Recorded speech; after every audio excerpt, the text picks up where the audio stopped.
আল্লাহ বলতেছেন, বান্দা যদি আমার কাছে তওবা করো আমি তোমারে ভালোবাসি। যদি আমার সাথে আমার কাছে তওবা করো, তোমার গুনার জন্য তওবা করো, নামাজ ছেড়ে দিয়েছো তওবা করো, মাফ করে দেবো। জেনা করেছো তওবা করো, মাফ করে দেবো।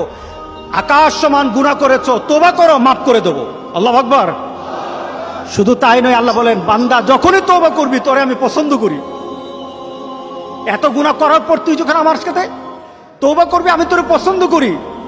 শুধু তাই নয়, আল্লাহ সুবহানাহু ওয়া তাআলা বলেন, যারা মুতাতাহহিরিন, যারা পবিত্রতা অর্জন করে আল্লাহ তাদেরকে পছন্দ করেন। আমরা পবিত্রতা অর্জন করি কি দিয়ে? উযু দিয়ে। বলেন কি দিয়ে? উযু দিয়ে।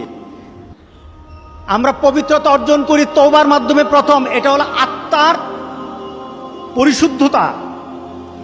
আপনার দেহকে পরিশুদ্ধ করতে হবে, আত্মাকে পরিশুদ্ধ করতে হবে।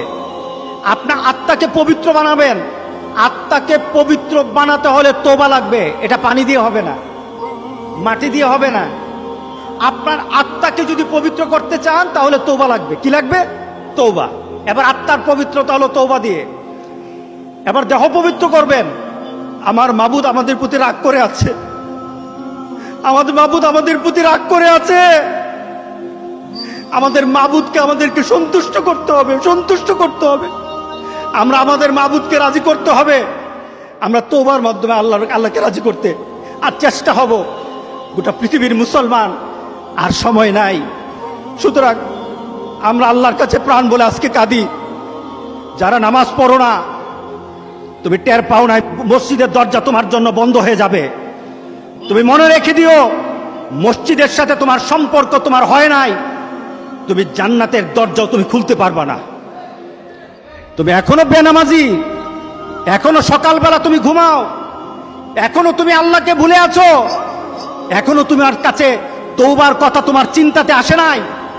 তুমি অনেক কিছু হতে পারো, তুমি মুসলমানের কাতারে থাকবা না। তুমি অনেক কিছু হতে পারো, তুমি ইসলামের কাতারে থাকবা না। সুতরাং আমার রাসূলের কথা হলো, তওবা তো তখন পর্যন্ত। আমার আল্লাহ বলেছেন, লাইসাতিত তাওবাতু লিল্লাযিনা ইয়ামালুনা সাইয়্যাত। একটা মানুষ পাপ করার পর সে তওবাটাকে লেন্দি করে, তওবাটাকে সে দূরে সরিয়ে দেয়, মনে করে এখন না আরো পরে তওবা করব, খালি পরে করতে থাকে। তার জন্য তওবা নাই। হাত্তা ইদা হাদরা আহাদাহুমুল মাউত, যখন মৃত্যুর দুয়ারে চলে যায়, যখন সে